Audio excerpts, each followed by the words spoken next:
welcome to our continuing business benchmark series, and this is our series on business growth and acquisition. I'm Tony D'Agostino, your host and founder and CEO of Inspired Care 360. Today we will have on John Rizzo, again, who is our managing partner with RDG+P. We are going to start and move ahead with our program here, and thank you all again for joining. Our agenda today is to talk to you a little bit about what we have going on and then share you some ideas that we will have some poll questions. But with that, let me make sure that I give just a quick tour of our bar here, the question and answer and polling bar. What we do is we use question and answers exclusively for doing just that, for us to answer questions. And John, along with teammates, will be there along with myself to look to answer any questions you have if we can get to them during the presentation. If for some reason we cannot, we will certainly try to do our very best to get to them after. If you do want more information on something, whether it be about a program you heard about, anything that was mentioned in the presentation, or you want to make a general comment that we might want to use that's not a question, please use that in the chat function. And then we'll, of course, be using the polling function. So now that we've gone through that, let's move forward and talk about housekeeping. We will go through a couple of our typical housekeeping that allows us to pay for the bills here. And we're going to go and tell you a little bit about some of the elements of what some of our upcoming events are too. And with that, we're going to go ahead and get started and move into our conversation at that point with John and the business growth and acquisition. So if we have time, we'll also see if we can take some more live questions at the very end. With that, let's move forward. And we do and will be attending in mid-June. It's coming up quick. On the 16th to the 18th is the AELL conference. So you're welcome to join us. I will be performing a workshop there, and it is titled The Secret Sauce, Amazing Culture, but Is It Attainable? There are many different elements about really getting to a very strong culture, which helps with the recruitment and the retainment of your key staff, and especially in such a tough workforce. That's the reason we'll be presenting this topic. We'll also be having a booth here. Say hi to our business development team. Julie and Darcy will both be there. Stay tuned. Also, you'll be hearing about a few special things that will be coming your way. If you are going, you'll see some emails coming your way about some giveaways and the like. And again, it's in sunny Orlando, and right now we're in upstate New York, and woke up today to 41 degrees. So I am certainly looking forward to that. One of the elements that we have of our solutions that we did bring out a few weeks back is our administration leadership development. This is a program really focused on converting management and your directors, senior directors, executive directors into leaders. It's really a focus on getting them away from the management style of telling and moving towards a coaching style of coaching staff, empowering your staff along with accountability. This program is really a program that helps to truly support the development of your team and really help in engaging your teammates to help them solve their own problems so they don't come and put every problem on the back of your administrator. It is a program that we are running a new session in June and are looking to finalize the classroom. I believe we have only 2 or 3 spots left. And this is about building a coaching culture at your schools.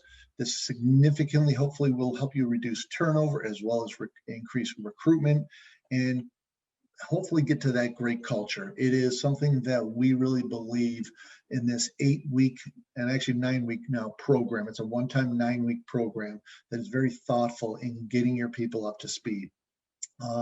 So all about, again, working on your business as to in your business as an owner and an operator.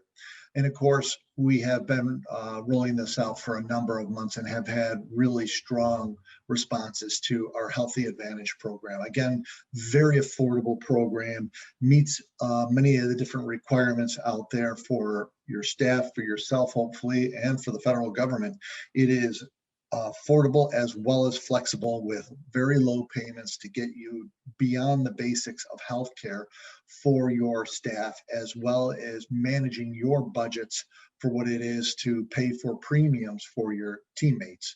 It's very flexible. There's a number of different programs, from just a standalone telemed program to programs that'll include telemed, but a lot of office visits with specialists, lab work, urgent care, things of that nature. I know that with my fiance, we were down in Florida and she had to go to urgent care. And since she was in a high deductible plan, her urgent care visit was $175, which I thought was just crazy ridiculous. And she wasn't there more than 10 minutes. But with this program, for something like that, you can have an urgent care visit for under $50.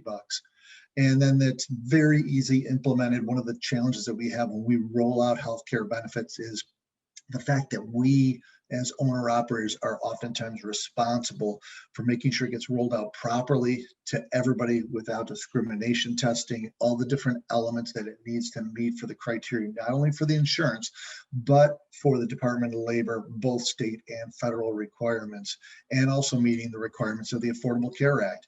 This program is a qualified program that meets Part A, the expensive part, as we like to say, of the Affordable Care Act. Part B is the one that everybody's charged for. Someone just goes to the exchange and buys it themselves after you've offered a qualified program.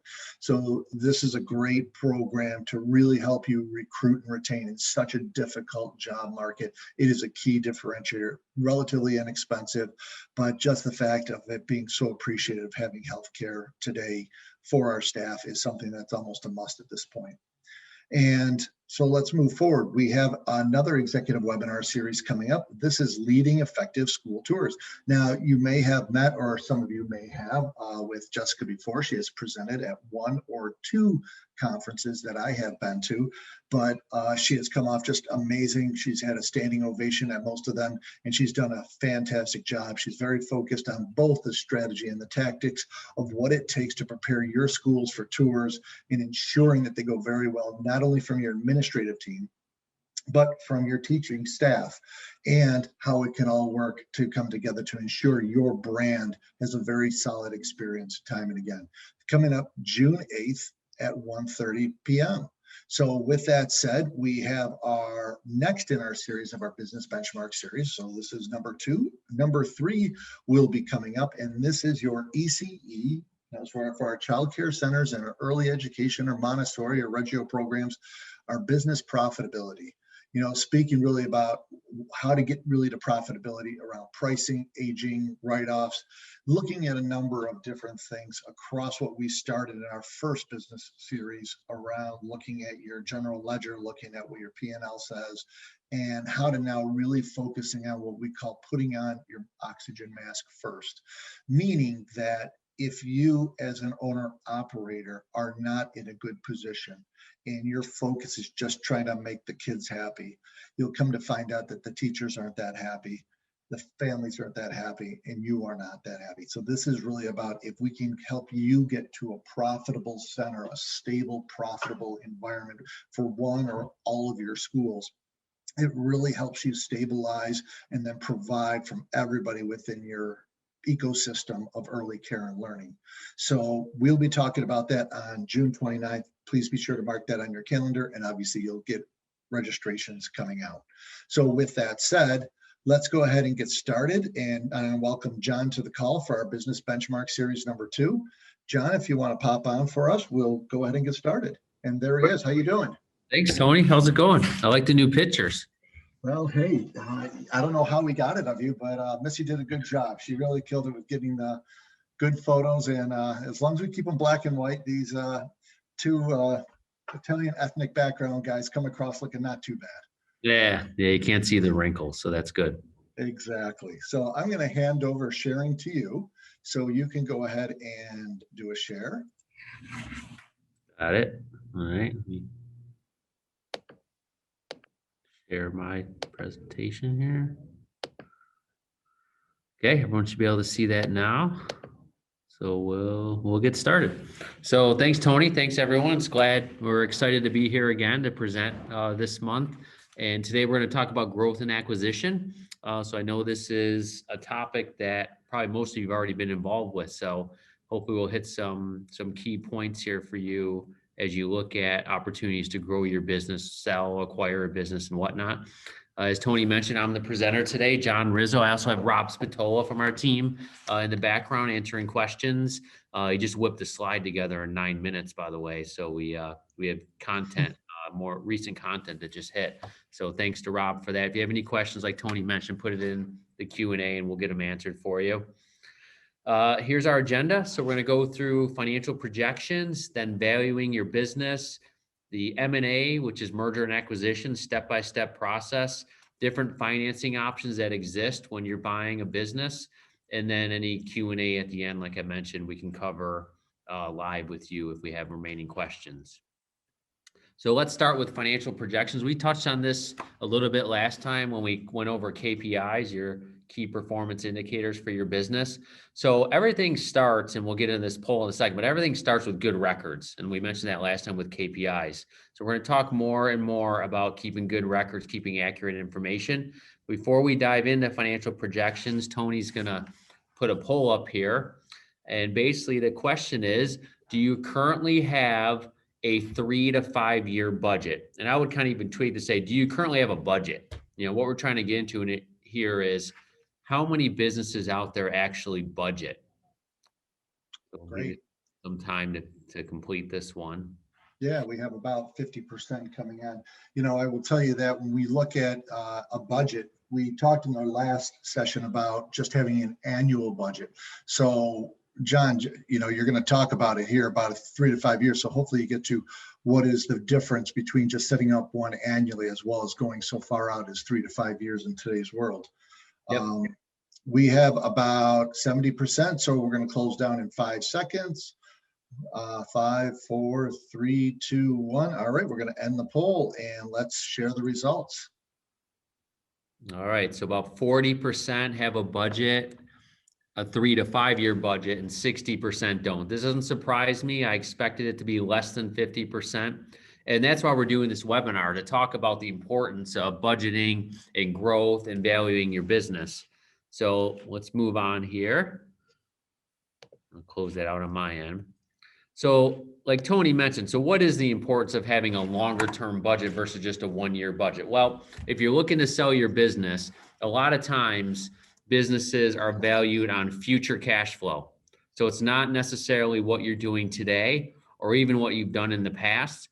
Is the business positioned to make more money in the future based on certain hires, certain acquisitions, other things that you've done. So it is important, because when you do look to sell your business, companies looking to buy are going to look multiple years out, right? So let's start with the basics and from the beginning. Financial projections.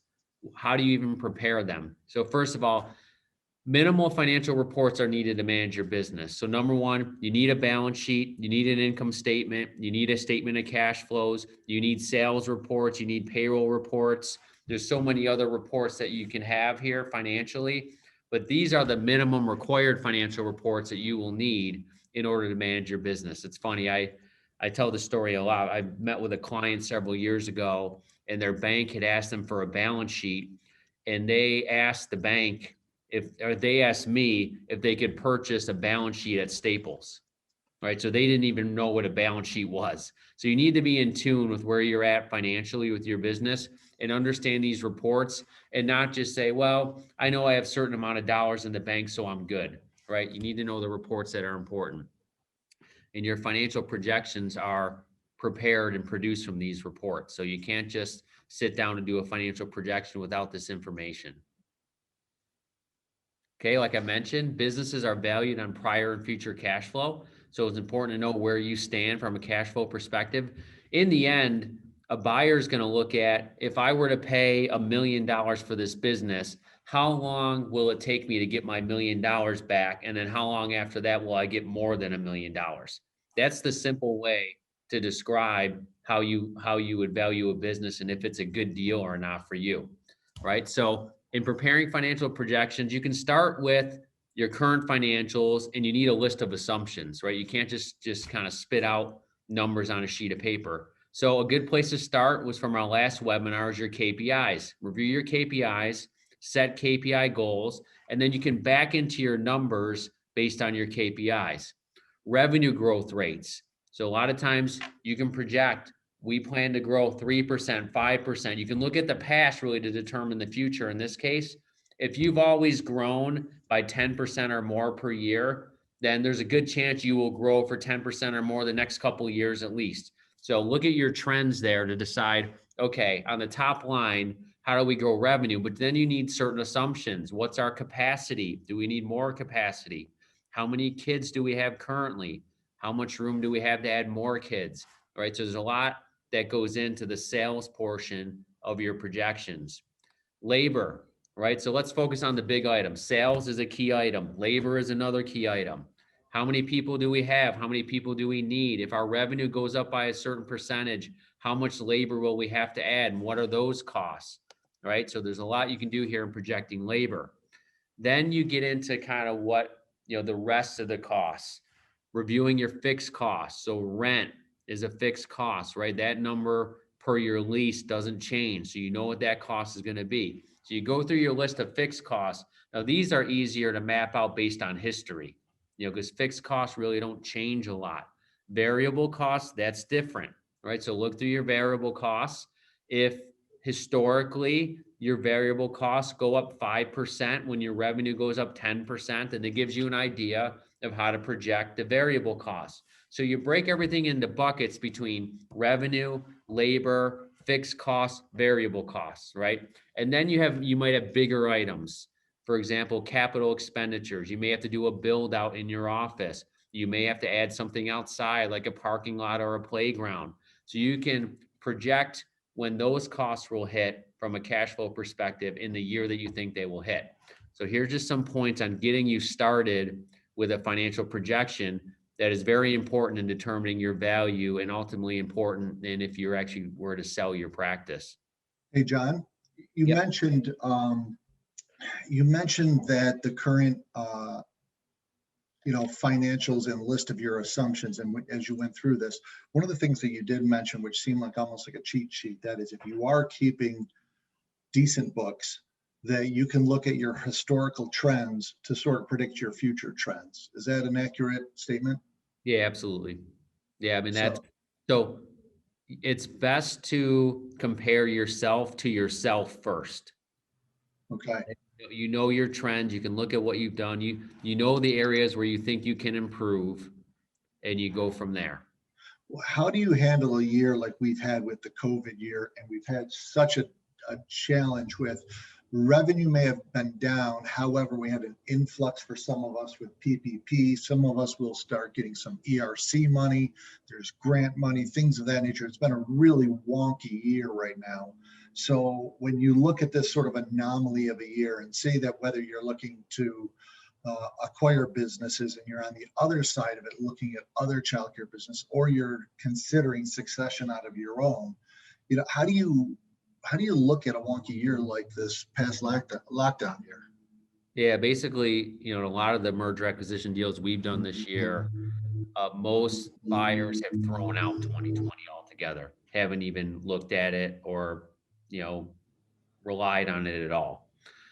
However, you can look at periods when you were fully operational. So I wouldn't take the entire year of 2020, but I would take certain stub periods when you were at, fully operational. That's number one. Number two, you have to remove all the non-operating income and expenses. So you had mentioned PPP, ERC, grant money. You should remove all of that. That's not real income. And anyone looking at your information is going to remove all that information as well. So there is a different way to look at 2020. I will say one of the things, and you might be getting into this, some of us who've been really focused on our business also might be going into some of our better times too, because there's been a number of schools that have closed down, and a lot of people worked during these down times to really build their business up. So now they're actually getting to wait lists. So it's actually starting to be impressive. But I guess that really will pay out for a 2021 year. Yeah, for sure. We've seen businesses do more with less in 2020 and into 2021 than we've ever seen. when you didn't have use of as many people, or you didn't have as many resources, and you needed to kind of roll up your sleeves and do things differently. We're finding a lot of clients have removed expenses that they thought they needed and realized they really didn't. So a lot of businesses are as lean as they've ever been, either because they were forced to, or it just turned out that way during 2020. So that was a good thing that came out of it. Right. So more on financial projections, you have to set defined goals based on your history, and then you get into industry averages, right? So we talked about this last time on KPIs. Once you have compared yourself to yourself, then you can look at the industry and say, okay, how do I stack up with the industry? And that will give you an idea of your areas of improvement. We did show a chart on this last time comparing KPIs between your business and the industry. So that's really helpful. Once you have all this data, now you're ready to kind of map this out. And a spreadsheet's probably the best way to do this. You can export, if you use QuickBooks, for example, and when we polled everyone last time, I think 90% were using QuickBooks. But whatever software you use, you can export this information, and I would take the last at least 24 months, export that into Excel, and that gives you the starting point to start plugging in numbers for your projections. Then you go to these assumptions and start to look month by month as to what you think, how you think you'll perform. The best way to prepare a budget is with supplemental schedules. So you want a separate schedule on revenue with assumptions. You want a separate schedule on payroll that lists each employee and their position and their pay rate and their benefits and adds that all up. And then a separate schedule on capital improvements. Everything else you can probably get away with just having on that main schedule. And then you break out separate schedules for these things, and it makes your budget that much easier to prepare. Yeah, I was going to ask you, John, when you say supplemental budget schedule, are you saying basically just to pull these out separate, like on an Excel spreadsheet, just making separate tabs for revenue, payroll, capital improvements of what you perceive you're going to have for, the next 3 to 5 years? Is that what you're pretty much saying? Yeah, because revenue, let's just say your monthly revenue average 10,000 a month in a certain year. You don't want to just start your budget and say, okay, this year we think we're going to do 11,000 a month. You want to take a separate schedule, take your capacity, number of kids, what your rates are, utilization, all those things, and do a separate, complete, almost budget of just your revenue. Do a separate, complete budget of just your payroll that lists all your people and what they earn and so on. Is this also a good place to do, like one of the things we talked about in our last session together? We talked a little bit about how to manage your revenue and looked at, both you're going to be looking at pricing increases on an annual basis. Likely, if you're not, you absolutely should be. And then there's elements of discounting that you may be doing that you would want to possibly consider sunsetting. On these supplemental schedules, doing that with revenue as to like payroll, recognizing that you will likely do payroll increases as well as future requirements from your state or federal, mandates for minimum wage increases. Right. Yeah, and you'll have it basically, on the revenue side, you want to map out increases, whatever they may be. And maybe you say, hey, we wanted to get to 5 million this year, and based on certain increases, we're only getting to 4.7 million. Do we want to increase additionally or not? Payroll, you should always factor in bonuses, raises, things like that, other benefits that kick in that maybe are government mandated. So that's why we break these schedules out separate. Okay. How detailed are you looking for us to get into these?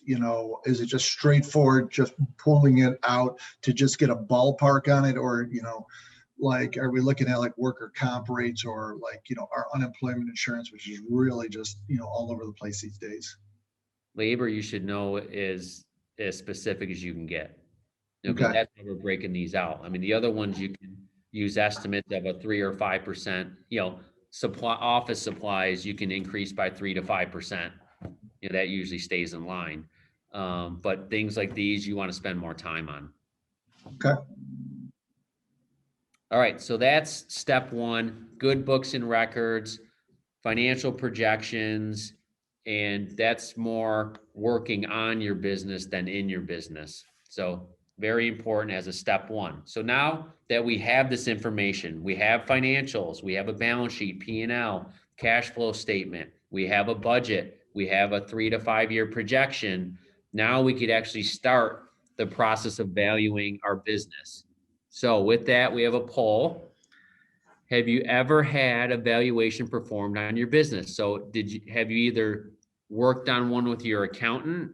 Have you hired someone, a valuation specialist, to give you a value? Has someone looked at acquiring you and they had a valuation done? Just trying to get an idea of who's been through this process already, so I know how to tailor this part of the talk. All right, we're going through this. We have a really good response rate on this one. We'll give it about 5 more seconds. About 75% reporting in. And I think we're good, and we'll launch and share some of the results. All right, so only 26% have actually had a valuation performed on their business, where 74% haven't. So this is big. This is why we're doing, another reason why we're doing this is that it isn't as common to have your business valued. But wouldn't you really like to know what your business is worth? I mean, when you're owning a business, isn't that important information you think you'd want to know, is what your business is worth?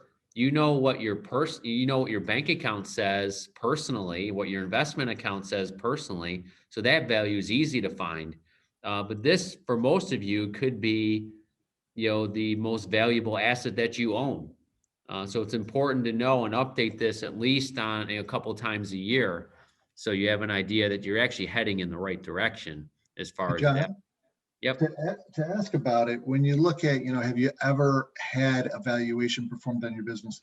Some of us have probably had experiences where when we've looked at having a third party come in to value a business, it's a sort of an expensive endeavor, could be an expensive endeavor. Is there ways to sort of get a high level, if you're doing it a couple times a year, or once every year, every other year?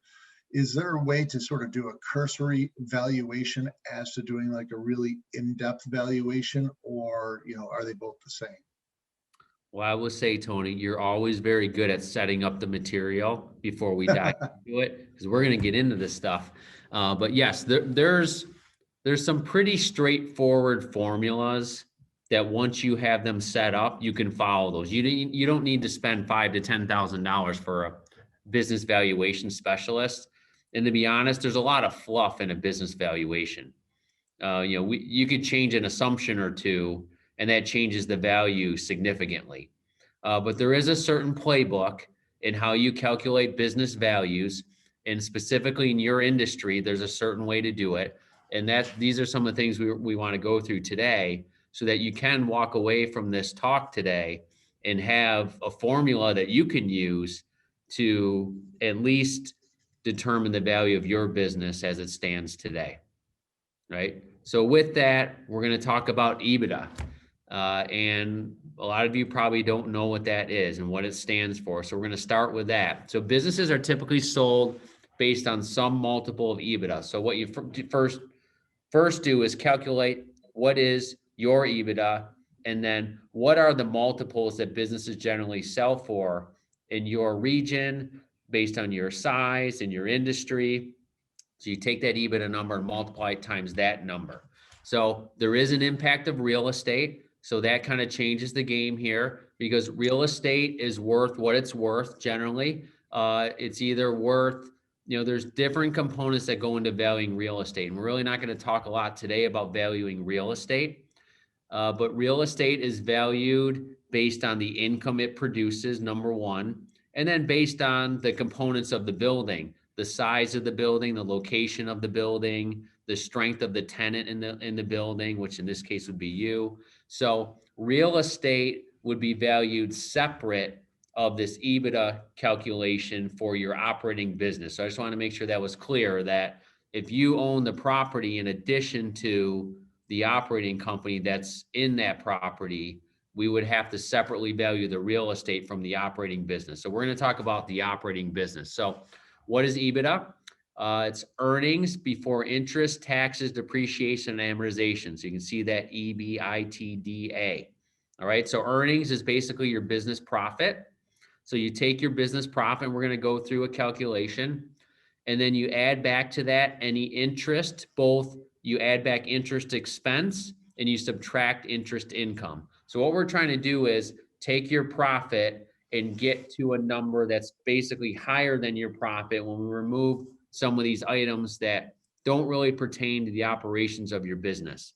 Taxes. So if you have taxes in here, you add those back, not property taxes. This is just income taxes. Depreciation. So this is an expense that you have from writing off equipment or improvements or a building that you're not writing a check for. So this isn't like it's cash out of your pocket. It's just a deduction you get. And so is amortization. This is typically when you buy a business and maybe there's goodwill or intangibles, you amortize that. Or if you're taking out a business loan, sometimes you have loan acquisition costs that you amortize.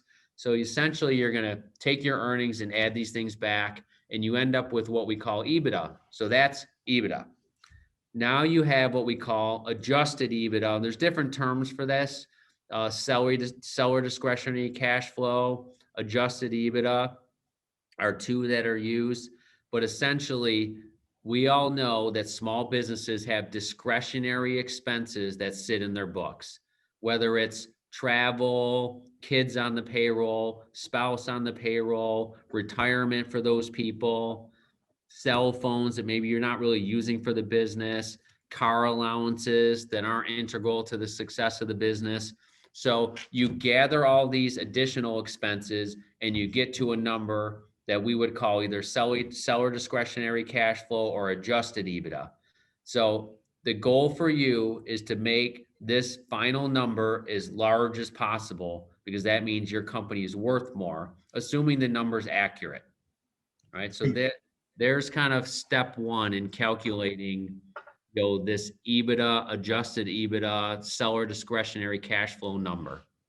Hey, John, I'm asking for a friend, but for someone who owns a business that seems to be driving a decent amount of discretionary cash flow through it, and let's say you have a plan that you'd like to possibly put your business for sale, in the next 5 to 10 years, as well as the others. We could talk about the other side of it, but when we look at the discretionary cash flow, I've seen different things where people definitely drive different levels of cash flow through it. When it comes to extracting it and to communicate the value to a buyer, is there anything that says sort of, what is realistic as to what isn't, like what your last statement was? And conversely, is if you are a buyer acquiring business and someone is saying, well, it really doesn't look like they're making much EBITDA, but wow, they put a huge adjustment in there for seller discretionary that really shows profitability, but I don't see it on the books. So, Yeah. we have to, can you talk a little bit about the risk reward on that? Yeah. So step one, you need to understand your audience. Who is actually looking at your information? How sophisticated are they? And are they using good advisors? And that's what I would recommend to anyone here, saying, before you just start sending your numbers around, you only have one chance, right, to make a first impression, they say. The same thing goes when you're trying to sell your business. If you were to send me your financials that you didn't scrub, and I'm finding errors because I know what I'm looking at, and you didn't do add backs, and I'm just seeing, hey, you show that you lost money, and your answer is, well, yeah, we lost money on purpose because we don't want to pay taxes. Well, most cases, you only get for your business what you can show on paper. So if you're not willing to show it to the government, then you're going to have a hard time selling your business for more money, with this exception of these discretionary add backs. Everybody knows that small businesses have certain expenses they run through their books. So as long as you can support that list, and we will encourage you to make that list as long as you can, and it's up to whoever's reviewing the information on, say, the buyer side, to determine if they feel those are really discretionary items or not. I've seen businesses put professional fees and different costs that I'd say, well, are you just not going to do your tax returns anymore? Wasn't part of your professional fees to pay advisors to prepare your taxes. And then you really have to poke holes in them if you're the buyer. So I'd start with a lengthy list, but it's really up to who's reviewing the information to decide if they believe your list is accurate or not. Yeah, and at some point here, maybe we can even touch base on, because if something you brought up was about due diligence in a way, and that is if you're in the acquiring stage, what you should be really looking for, which could also help someone who is selling to realize what people are really peering into your company and what they're drilling down in. Right, exactly. And I would tell you from experience in doing merger acquisition for multiple years, it's a seller's dream to find an uneducated buyer. That's just someone looking to get taken advantage of. And you need to know what you're doing when you enter this space. You can't go in blind. You can't go in with bad information. I have clients that have prepared for years to sell, and they're just not quite there because they're still tweaking a number or two to make sure it hits all these different thresholds that they know gets them the highest multiple. So this is something you should be thinking about all the time. You don't want to wake up one morning and decide, you know what? I'm fed up with the business. I want to sell it. Let's prep this thing to sell. You're not going to get the value out of it if you take that approach. And I'm sure a lot of you have purchased businesses that were in that phase of just wanting to get out, which is good for you. So here's an example of Ebitda. So we basically are taking multiple years. We're looking at 4 years here. This is trying to sell my children's center company. So we looked at 2017 through 2020. We started at the net income line. So net income is it's basically your sales less your expenses, and it results in your net income. So in this case, we have, we'll just take, let's go to 2020. So the net income of this business was 66,000. We got down to their operating income of 64. We added back taxes. So when we do that, that's 65,000. So we're kind of going through the Ebitda. So our earnings before interest and taxes, they didn't have interest in this particular year. So the earnings before interest and taxes was 65,000. They did have amortization and depreciation. So we added those back. So the Ebitda for this business was 75,775 in 2020. Then we looked at, okay, are there any other items to get us to adjusted Ebitda? They did have a PPP loan of 52.5. So that was a big chunk of their profit for the year was the PPP loan. That's not recurring. That's not operating income. So we take that out. And then they had auto expense. We're assuming that's personal auto expense. So that's one of the discretionary items we talked about. We add that back, assuming that a buyer wouldn't incur that cost. And then we add back the owner comp, which is typically done because, like we said, adjusted Ebitda, we also could define as seller discretionary, meaning how much money did the business produce that was available for the owner to do whatever they wanted to do with it, essentially what that is. So here you can see the adjusted Ebitdas by year, 73K in 2017, 83K in 2018, 80K in 2019, and 54K in 2020. So in this case, we valued this business based on a weighted average. We said, okay, if we weight each of these years, we put a 30% weight to 2017, 18, and 19, and only a 10% weight to 2020, which is Tony's earlier question about how are people valuing 2020? Like I said, most are throwing it out altogether. We put a 10% weight into it here. So if you take the weighted average of these adjusted Ebitda numbers based on these percentages, we end up with an adjusted Ebitda weighted average of 76,640. So now we say, okay, now that we have this number, what multiples can we use to determine what the value of our business is? So we use several multiples. We did a 3.5, a 4.5, a 5.5, and a 6.5. We didn't pull these numbers out of thin air. We are involved with businesses in your industry that buy and sell quite a bit. And basically these multiples came from those transactions. Those are all private transactions, so we can't share the details, but we do know the multiples. So if you take the multiples, we have the values for each multiple, and we took the average of those values. So in our opinion, the value of this center ranges from 268 to 498, depending upon the multiple you use. If you take the average of those four values, we end up with a valuation of $383,000 for this center. So this is the exercise you would go through to determine the value of your center or centers, based on your financials. And John, let me make sure to make it clear for our audience. After the weighting, I believe that those elements after the weighted average EBITDA, those elements are not aligned to the columns as much as that 3.5 is multiplied against the 76,640 to get the 268, or the 4.5 is multiplied by the 76,640 to get the 345. Is that accurate? Yeah, that's accurate. Yep. Okay. So we said, okay, on average, this business, generates EBITDA, adjusted EBITDA, seller discretionary cash flow of about $77,000 a year. And we Okay. feel pretty comfortable with that just by looking at this data. Now, what we didn't do in this case is look into the future. Like I mentioned earlier, if we were to go into the future and we knew of things that were coming, happening in the future with this business, then we would factor that in as well.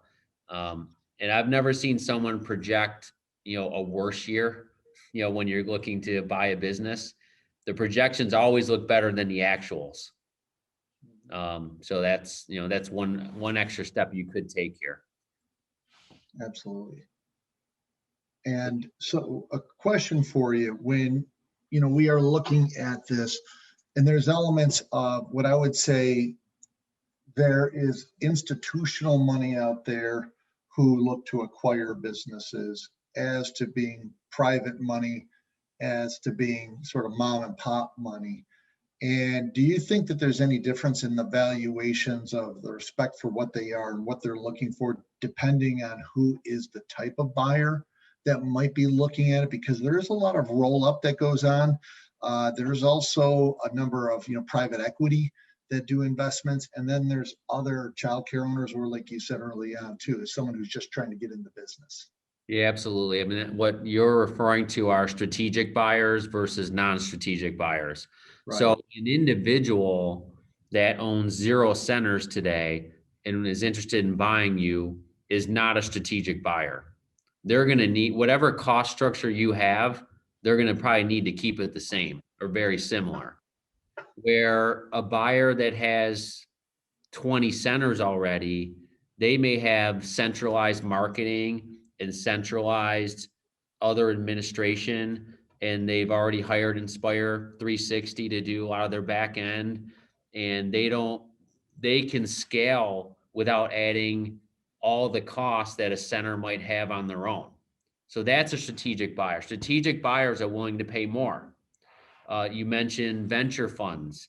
They are generally willing to pay more because they have an infrastructure already set up, and they probably have a roll-up plan in place or in mind to take your center and stack it on multiple other ones that they're looking to buy or they already own. And they can get their multiples much higher than maybe the multiple you can get for selling your one center. And that's all they want to do are these funds. They want to buy you for 5 times EBITDA and sell you for 10 times EBITDA. And that's basically, they're all about the numbers. We see this a lot in dentistry. We've had a lot of dental clients kind of sell out to corporate dentistry, like in Aspen Dental, those bigger ones. They're all they care about are the numbers. And they, like I said, they want to double your value, and they can do it, and they've done it. And for those of you out there who are considering some of that stuff, typically your large institutional or your VCs or micro VCs or your PE companies, they typically are not looking at your 1 or 2 locations, but if they are looking at those at that size, they're looking at, you have a minimum of 100 enrollments, but typically even higher, around 200, sometimes 300 enrollments it's underneath one roof. Those are the ones that are really speaking to them. It's not a blanket statement overall, because there are times where you are a strategic acquisition for them. So there's never a problem, but it's just, from my experience is, understanding who your audience is, like John said, if it's a strategic buyer, as to someone who may be acquiring a few more to add to their schools, or they're just getting into it for the first time. Yeah, also it depends on what your goal is. Some people just want a lifestyle business and they don't care about all this stuff. I'm assuming whoever's on this call cares about growing their business and selling it for as much money as they can. But there are individuals that just want a lifestyle business that makes a good amount of money, and that's all they care about. John, what if you're on the other side of this, where you're in the acquisition mode? You're really bouncing off the idea, should I possibly either lease or buy a property and then build it from the ground up as to acquire? It's never an easy answer, because, there's not a perfect formula. But when you do look at acquisition and you look at sort of where the market is today, how would you look at, from your experience with the childcare marketplace, where we are from, the acquisition side? Do you see it as being a seller's market right now? Do you see it being a buyer's market? What are some of the trends that you're seeing? I'm seeing seller's market in almost most industries. There seems to be more buyers than qualified businesses to buy. And that's been the trend for the last few years, at least. As far as the real estate aspect, to include real estate buy or lease, I'm a big fan of diversification. So I think it's a mistake to think that your retirement is your business, or 100% of your retirement is your business.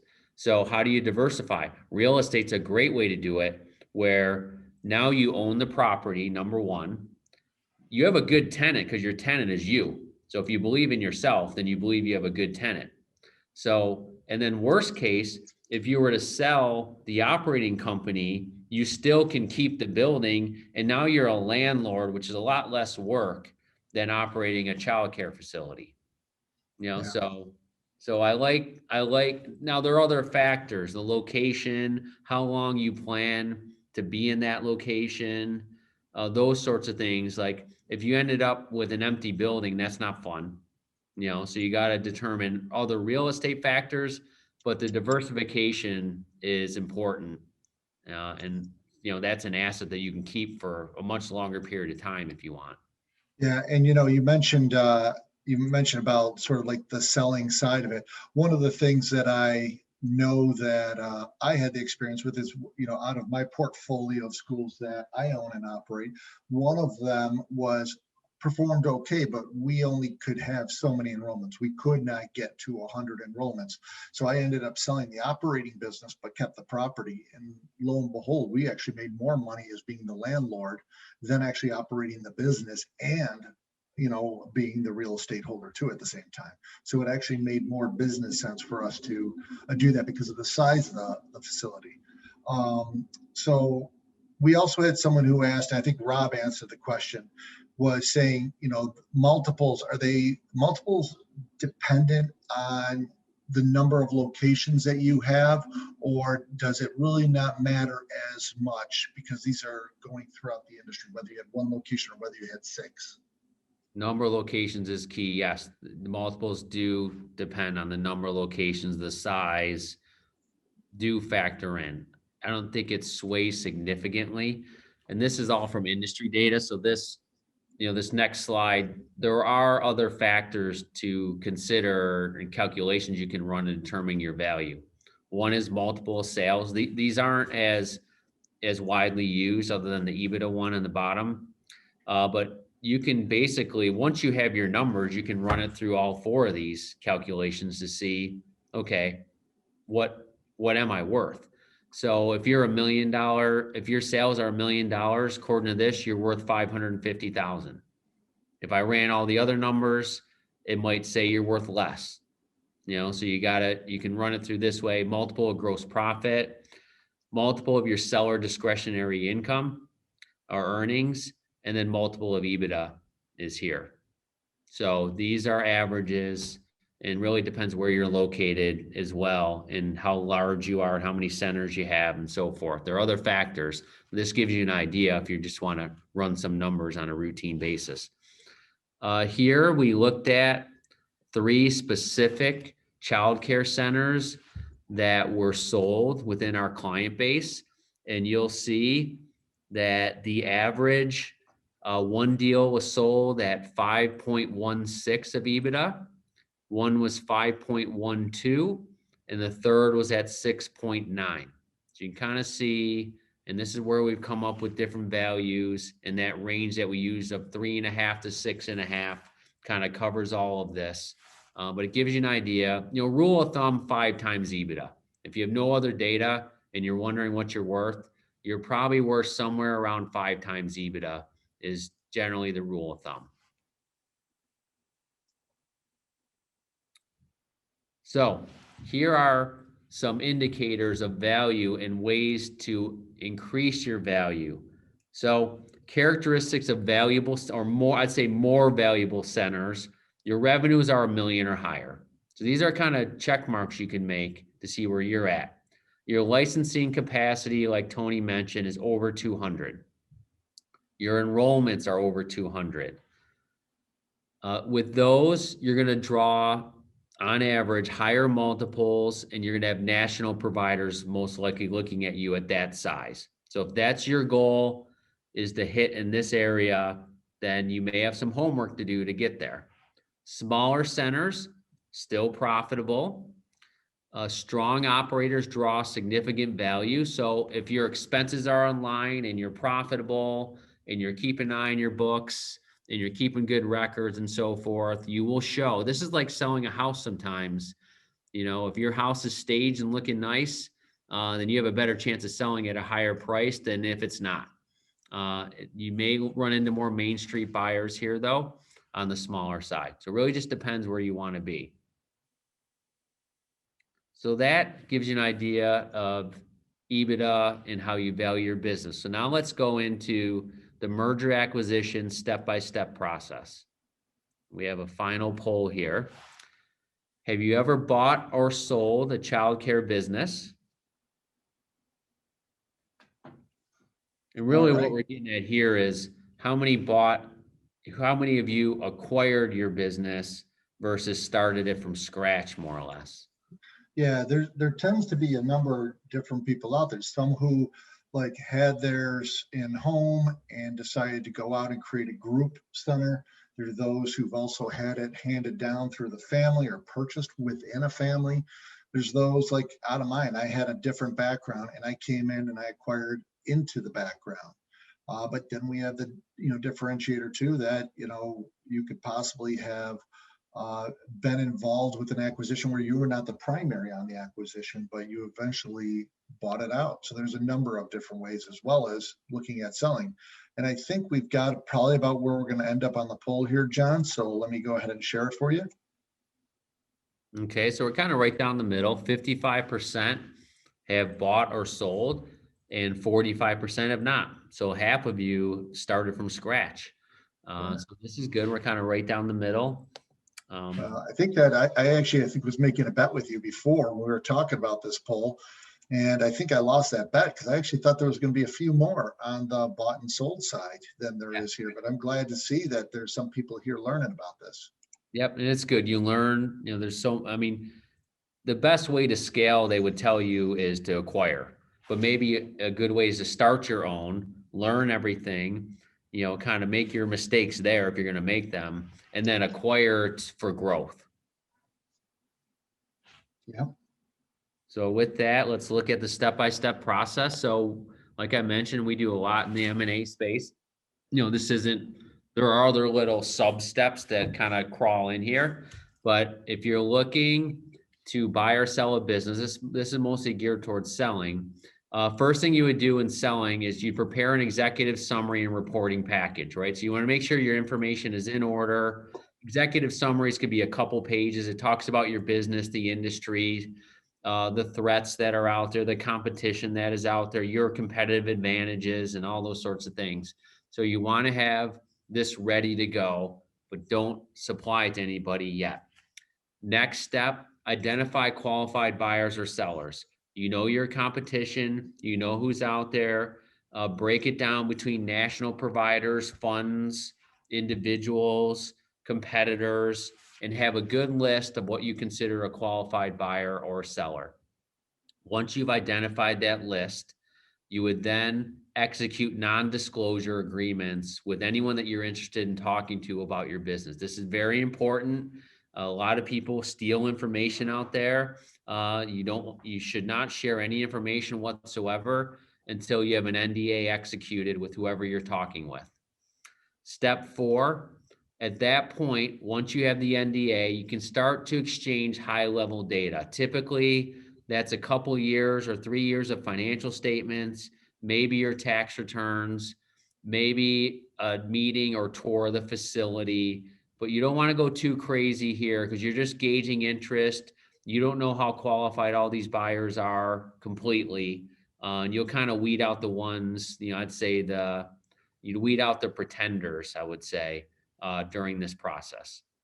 Once you've identified a buyer, then you would solicit term sheets. So term sheets are basically it's a one-page document that outlines the specific terms of a deal before you actually get into anything legal, just so that you know you're on the same page. You're not wasting cost on legal at this point. Notice I haven't told you to talk to an attorney yet at this point, because you're just figuring out where you're going to be. The deals can cost a lot of money if you do them wrong. So you got to be careful about how you spend here. So that's step 5, drafting the term sheet. Step 6, now you would retain an attorney to assist you in drafting what we call a letter of intent. This has the key points of the transaction. It's non-binding. However, it does put the seller and the buyer on the same page. And this is used to ultimately prepare the purchase agreement. So the next step 7 would be to begin due diligence. Now you have a signed letter of intent. There's exclusivity clauses typically in these letters of intent that does not allow the seller to talk or negotiate with anybody else about the sale of their business. You have this window where it's your opportunity as the buyer to move forward with the purchase. You have a certain window, usually 60 to 90 days, to now tear in the documents. You'll review everything you possibly can about that business during this due diligence period. Hey, John? Yep. As you talk about LOI, and let's say that you are the seller and you have an LOI, in a way, if you are like in a hot market when there's a lot of buyers out there, typically, like you said, you give exclusiveness when an LOI comes in. Do you see any silver lining benefits for the seller of how it can create sort of an urgency to get through due diligence, because there might be other buyers who are lining up even though they can't put an offer in at this point in time? How do you sort of see that where it can still benefit the LOI side of it, can really benefit the seller? Yeah, I think a couple ways. First of all, I would make sure that you kind of create the competition before you execute an LOI. So in a lot of these firms and brokers that help sell businesses are creative about creating this competition through bids. They'll essentially send a package out to a group of qualified buyers. I just had a client receive one, and they give you a deadline in order to submit your term sheet, so that now the seller can, almost like, again, selling a house where you get multiple offers at once.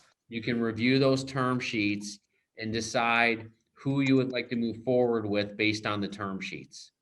Now, if you decide to move forward with someone that the deal is going to fall apart or they can't perform, then you want to keep those other buyers basically on notice that, hey, we can't negotiate with you. We can't move forward until such and such a date. At that point in time, if the current deal falls through, we will contact you.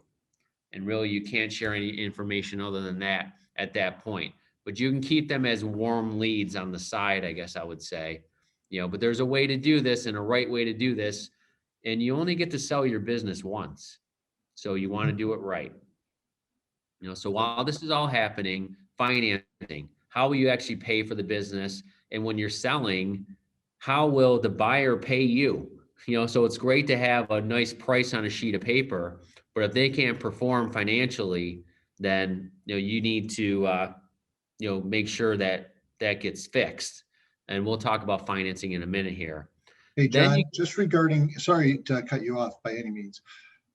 Regarding financing, I noticed that this is at step 8. Does it seem to, because for some people who haven't bought or sold before, the area that they've sold and bought a big asset may be their own home. And a lot of times when they do that with their own home, they have a letter of qualification that they're actually qualified to buy their home. Similar to a business here, prior to a letter of intent, is it commonplace for a buyer to submit a letter of qualification of some type that they could either get financing or they have money in the bank to do this, so you don't go through this process and find out they really can't afford it? I wouldn't say it's very common, although it should be, you know, but typically if I'm a seller, I'm going to want to know that. Yeah, I'm going to Right. want to know that this buyer has the wherewithal to, you know, to pay me, you know. Yeah. So, and I've seen this in big deals actually where, you know, a potential buyer is got pretty far into the process and then was still trying to string the money together. So yeah, Yeah. you certainly And want to I, know what's going on, but it isn't as common as in a real estate purchase.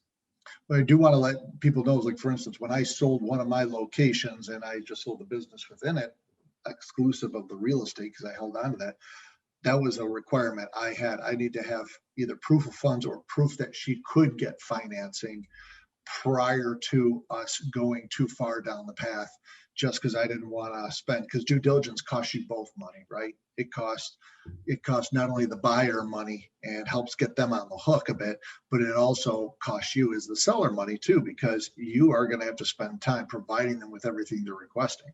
So Yep, absolutely. The more experienced sellers will require that.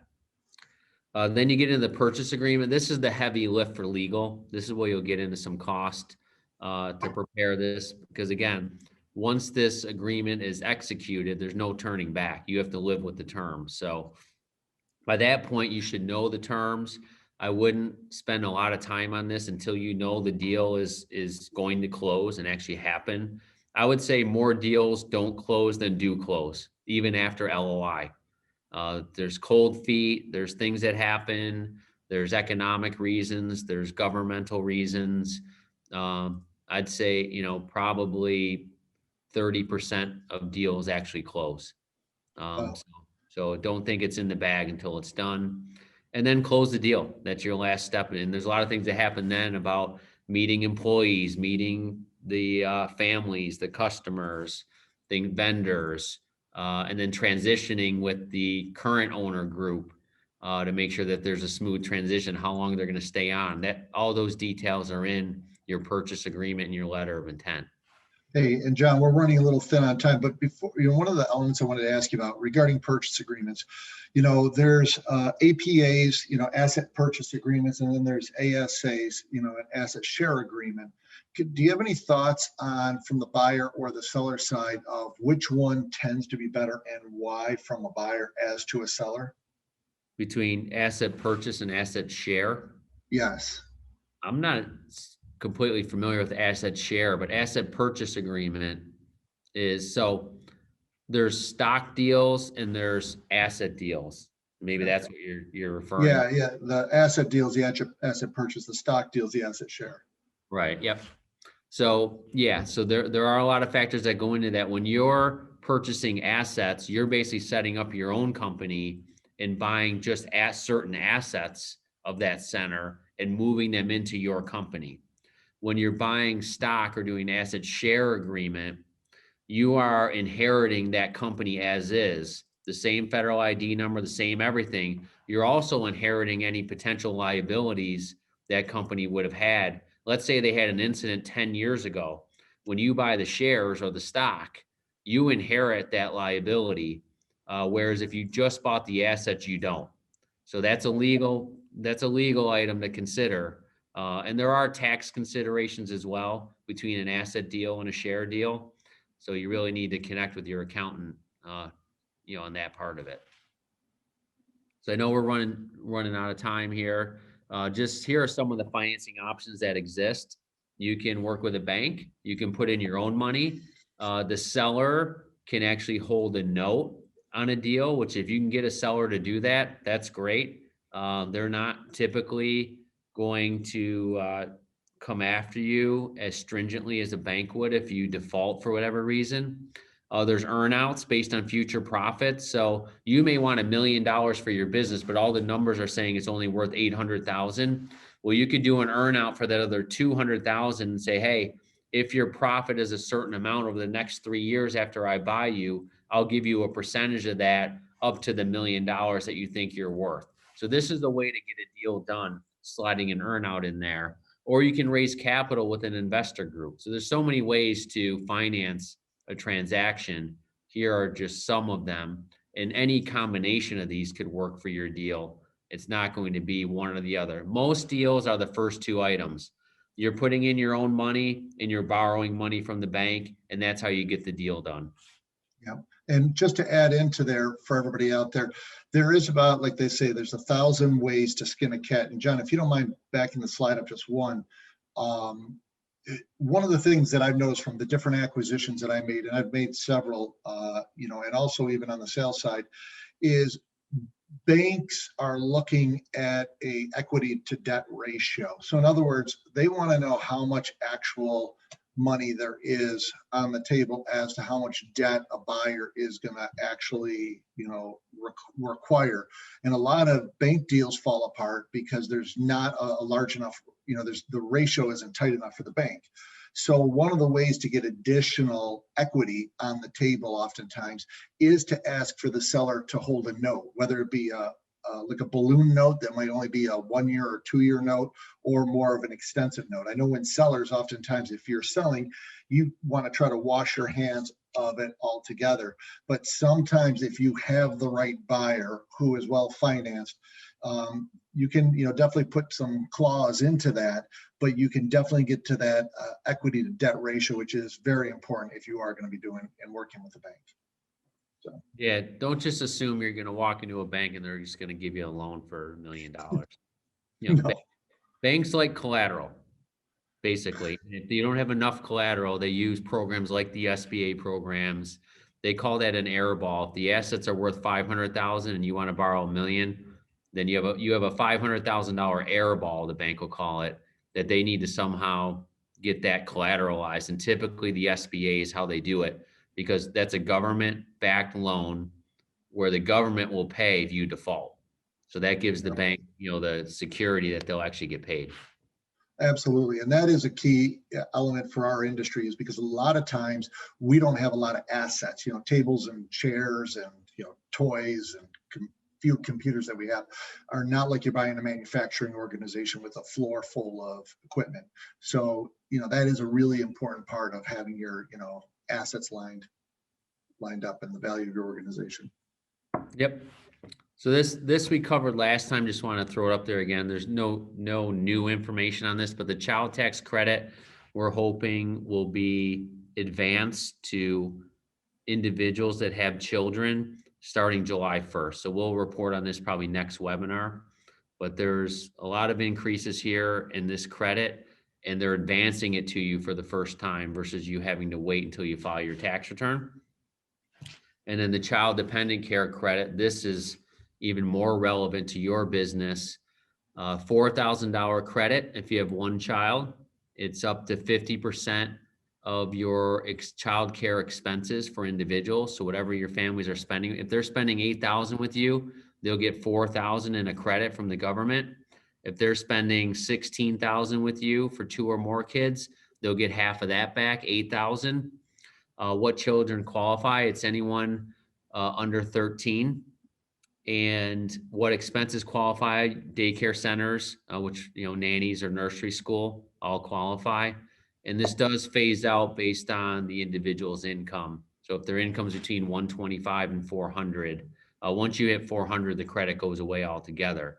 But if you're under 400, you would qualify for some amount here. So this is another big one that hit with the CARES Act. Yeah, and just recently, before, just as one of the last notes on this, I was talking to John before this, that childcare dependent block grant, I believe has been approved. And so for many states, those who are taking social service programs, they will find that those block grants have been funded significantly. So, so I think there's a real opportunity there for everybody to really take advantage of a number of different fundings that are giving to families, and those families are going to be able to take advantage of that and hopefully fill up your centers. So with that said, you know, again, John and team are part of they are our financial experts. So if you are interested also too in having someone help you get through that valuation process, helping you go, what would we position if you were to look at to get sold? They have done it many times through. They are definitely my partner in crime in trying to make that happen. So definitely reach out to us if you'd like to get connected. We do a free evaluation with their team. So if it is something you're interested in going, hey, listen, I'd just love to learn. We've had a number of you out there come and start working with them, and they've had great experiences. We're about to get one of the testimonials of one of our people who've been attending these webinars regularly, and just, you know, they're giving a testimony going, what a great experience it was. So I can't say enough about John and team, and they've done a really great job for our members. And so with that said, John, I'd like to thank you again, you and the team, you and Rob, for helping us out. And I think everybody, we appreciate it. We went over a little bit. I think that's probably because I'm the one who got verbose today. So sorry about that, but hopefully it's been some good information. This will be available for replay. So John, thank you for attending. We look forward to having you on the next business benchmarking session. And this is Tony D'Agostino with Inspire Care 360. We look forward to helping you. Thank you very much, everybody. And we wish you the very best. Take care and have a great day.